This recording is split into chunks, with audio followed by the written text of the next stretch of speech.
మంచిర్యాల జిల్లా పాత మంచిర్యాలలో ఓటరు జాబితా ప్రత్యేక సమగ్ర సవరణ కార్యక్రమం జరిగింది. ఈ కార్యక్రమంలో ఎమ్మెల్యే ప్రేమ్ సాగర్ తో కలిసి హాజరైన మంత్రి జూపల్లి కృష్ణారావు పాల్గొన్నారు. బెంగాల్, బీహార్ రాష్ట్రాల్లో కేంద్ర ప్రభుత్వం తీసుకువచ్చిన ఎస్ఐఆర్ తో ప్రభుత్వాలే కోల్పోతాయన్నారు మంత్రి జూపల్లి. పార్టీలకు అతీతంగా ప్రతి ఒక్కరూ ఓటరు నమోదు చేసుకోవాలన్నారు.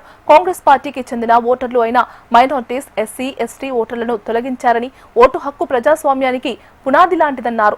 బూత్ లెవెల్ ఏజెంట్లు ఎస్ఐఆర్ పై పూర్తి జాగ్రత్తతో 2002 నుండి 2026 ఓటర్ లిస్టులను పరిశీలించాలని తెలిపారు. ఓటర్ లిస్టులో ఓటరుగా నమోదు చేసుకోకపోతే ప్రభుత్వం నుండి పొందే సంక్షేమ పథకాలు నిలిచిపోతాయని, రాష్ట్ర వ్యాప్తంగా ఎస్ఐఆర్లో ఇప్పటివరకు 30% మంది మాత్రమే ఓటర్లుగా నమోదు చేసుకున్నారన్నారు మంత్రి జూపల్లి.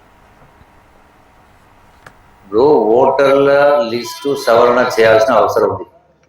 ఎవరైతే చనిపోయిన వాళ్ళ పేరుంటే తీసేయడం, డబుల్ నేమ్స్ ఉంటే తీసేయడం, ఇది సహజంగా ఎవరైనా ఒప్పుకునే ఉంటున్న విషయం. అయితే దీని పేరు పైన దేశంలో జరిగినటువంటి సవరణ ఎస్ఐఆర్ దానిపైన అటు వెస్ట్ బెంగాల్ అయినా బీహార్ రాష్ట్రాల్లో ప్రత్యేకంగా కాంగ్రెస్ పార్టీకి సంబంధించిన ఓటర్స్ నేమ్స్ వాళ్ళ పేర్లు తీసివేసే కార్యక్రమం చేయడం జరిగింది. ముఖ్యంగా మైనారిటీలు, ఎస్సీలు, ఎస్టీలు, బీసీ సంబంధించి ఎవరైతే కాంగ్రెస్కు అనుకూలంగా ఉన్న వర్గాలవి అందులో నుంచి తొలగించబడ్డాయి.